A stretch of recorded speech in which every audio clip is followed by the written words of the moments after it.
Hello, and welcome to episode 3 of Horror Obscura.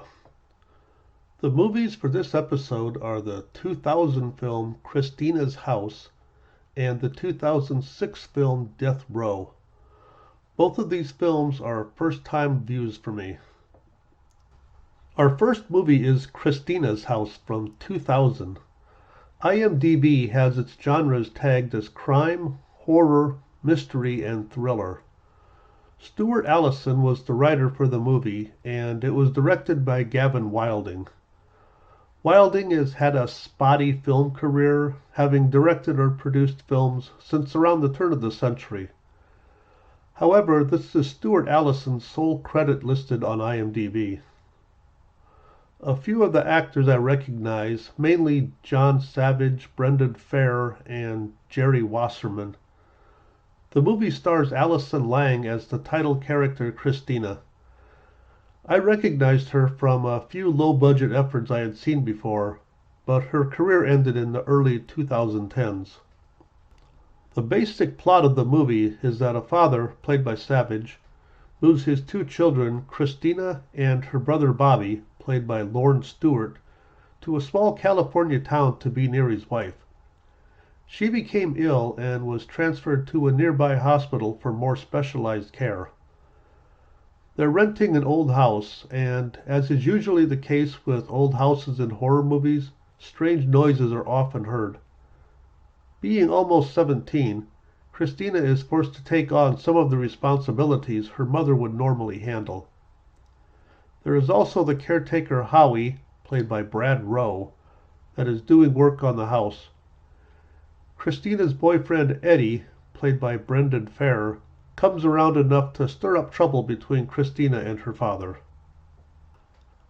I was surprised when I saw that this was Stuart Allison's only writing credit. It's actually a very tight story, and there aren't very many extraneous scenes. And Gavin Wilding's direction was also pretty good. Usually in films where the writer and/or director have limited credits, there's a lot of fluff. The first two acts of the film are pretty well done, with Christina feeling increasingly uneasy in the house, and circumstances in her life surrounding her are trying to drag her down. As good as the first two acts were, the third act just kind of comes out of nowhere. The revelation isn't particularly shocking or surprising. It's just that the character involved seems to have just had a switch thrown and his personality changed almost completely. There is an end scene that offers an explanation, but it feels tacked on.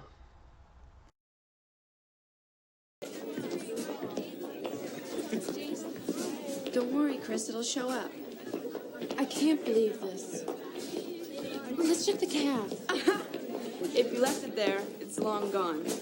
Don't say that. Hey, Chris. Oh, thank God. Where'd you find it? Cafeteria. You didn't read it, did you? Of course not. Thanks, Michelle. No problem. See ya. You think she read it? Are you kidding? Of course she did. She went out with Eddy for 2 years before you moved here. She's gonna do anything to get back at you, Chris. Well, this is a pleasant surprise. It sounds like you've been around. Oh, yeah, I've been around and around. You know, I mean, me and my mom moved around a lot. Yeah. Where's your dad? Don't know, don't care. He didn't, so why should I? You name it, I'll eat it. Exit! Dad! Out! Dad! Out of here! You find someplace else to eat! It's a great idea. No. Out! Get out of here! I'm sorry. Thank you, Mr. Tarling.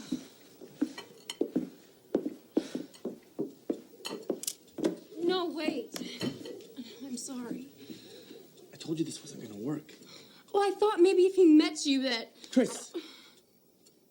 He wants you all to himself. How do you not see that? What's that supposed to mean? Think about it.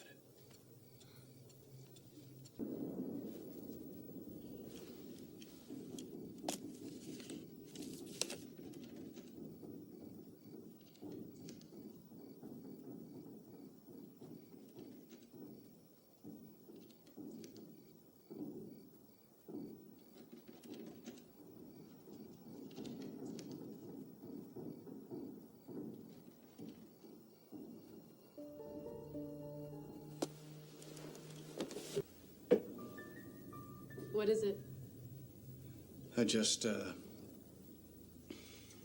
hate rats.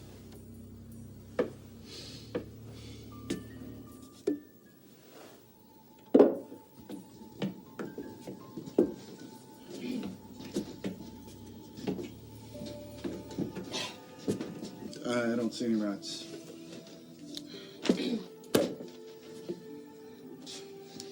I don't think they're gonna come out with their hands up.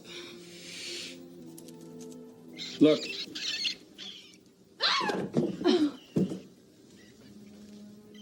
What are you doing, you two? Eddy? Nothing. We weren't doing anything. Really? We weren't doing anything. While there are definitely horror elements in Christina's house, it falls more under the thriller category, sliding in comfortably next to films such as When a Stranger Calls and The Hand That Rocks the Cradle. Overall, the acting was pretty good. Savage plays the father convincingly, and Lange did a good job with the title character of Christina. The rest of the main cast was up and down, in particular Jerry Wasserman as the sheriff. It seems like he felt the need to overact a few times. Maybe a couple of different casting choices, as well as a better crafted third act, would have helped this movie stand out and make it more memorable. As I said earlier, the story was pretty tight, and there really wasn't much that could have been edited. Perhaps 10 minutes? Christina's House is rated R and is 96 minutes long. At the time of posting, it had a 4.4 rating on IMDb, with 2,518 ratings, with a rating of 5 being the most chosen. I also gave this movie a rating of 5. It would have easily been a 6, but the last act just dragged it down for me. For the second film in this episode, we're going to be checking out the 2006 movie Death Row. IMDb has multiple genre tags for it: comedy, crime, horror, mystery, and thriller. Aside from a couple one-liners, the movie has no comedic element, and that tag really shouldn't be there. It was written by Rick Glassman and Kevin VanHook. Similar to Stuart Allison from the first film, Glassman only has 2 credits to his name on IMDb, while VanHook has had a long career mostly in the visual effects field, dating back to Hercules: The Legendary Journeys and Xena: Warrior Princess. Kevin VanHook also directed the movie. There are a number of recognizable cast members: Jake Busey, who played Ace on Starship Troopers, Stacey Keach, Claire Coffey, who played Adeline from the TV series Grimm, as well as Danny Arroyo, Danny Trejo, and Marco Rodriguez. Death Row is a member of the haunted building subgenre, which is a very popular setting for found footage films. However, Death Row is a regular movie, not found footage. The story has 3 sets of characters and is told partially via flashback, where Keach's character relates the events that led to him being in a hospital after a prison riot. A group of college kids decide to follow the story further and investigate the Texas prison La Isla de la Roca. When they get there, a group of jewelry thieves, led by an unstable man named Marco, who is played by Jake Busey, have decided to hole up until things cool down. And the third set of characters? The ghosts of those that died inside the prison. The 2 groups of living eventually meet and have to work together to survive the prison's desire for death. I was pleasantly surprised with the film. It was pretty well acted, although it seems that Coffey was still trying to find her groove, as she was unable to find a baseline for her character. I could have done without Busey, as he was playing a caricature, not a character. I'm not exactly sure why Trejo was in the film, as his character added nothing to the movie. Maybe he owed someone a favor, or maybe they owed him something, I don't know. The effects were pretty good, including multiple deaths by rather excruciating methods. The spirits of the inmates were also sufficiently creepy.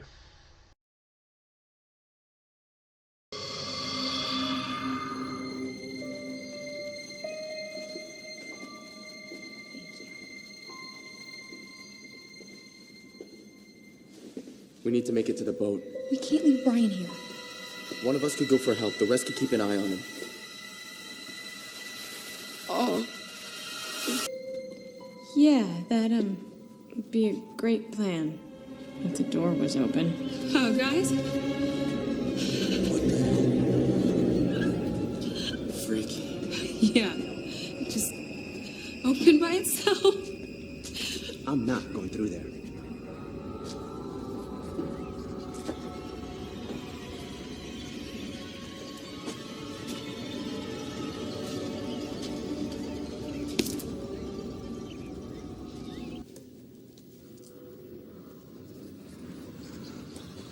Jazz. Baby. Hey. Don't worry about that now. I told him I'd watch out for him.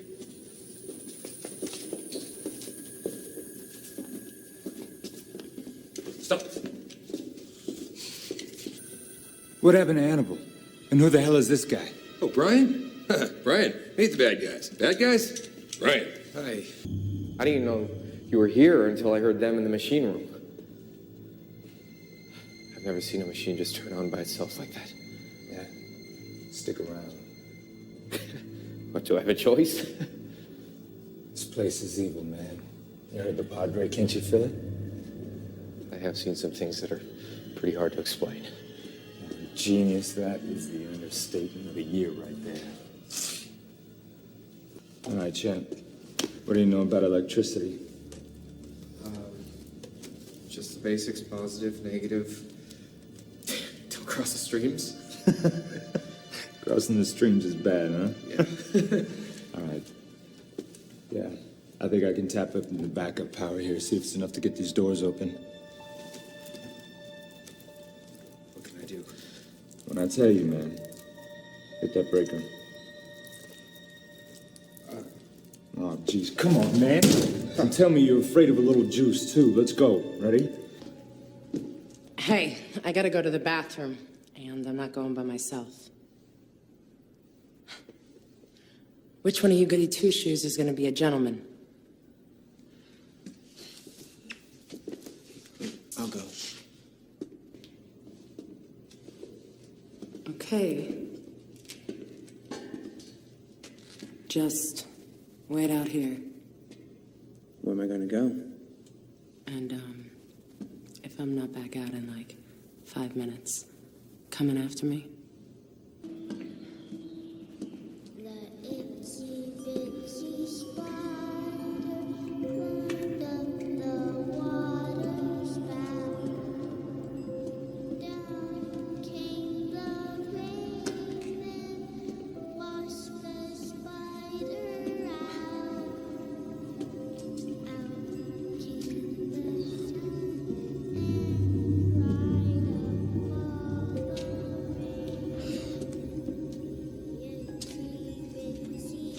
Lovely.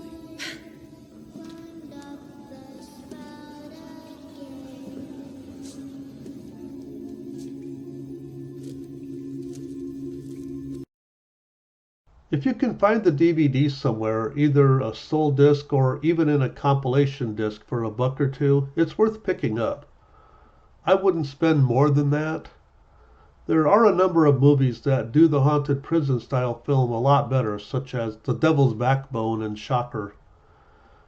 The ending, however, took me completely off guard, as, being 100% honest, that was the last ending I would have suspected for this film. Death Row is not rated and is 90 minutes in length. At the time of posting, Death Row had a 3.7 rating on IMDb, with 772 ratings, and the majority of those ratings being between 3 and 4 stars. I decided to give this movie 4 stars. I probably could have gone 5, but the story is pretty reminiscent of a number of films of this type that I've seen before. Thanks for watching episode 3 of Horror Obscura. If you're interested in checking out either of the movies on this episode, they're both available for streaming, or perhaps you may be able to find a used copy of the DVD somewhere. I'd also appreciate it if you could hit the like button down below. It really helps, and if you know someone who might enjoy this, please point them in this direction. Word of mouth is the best publicity. Also, hit the subscribe and alert buttons if you would like to know when the next video drops. And be sure to check out my Patreon page, Cinema Obscura, where I'll be posting at least one single movie episode per week. And you might as well stop by my sister channel, Cinema Obscura, where I'll be checking out a couple of non-horror films. The cool thing is, if you decide to join the Patreon page, you will get access to the bonus single movie reviews I do for both channels. It's like 2 for Tuesday, but every day is Tuesday. Thanks again for checking out the video, and have the best day ever.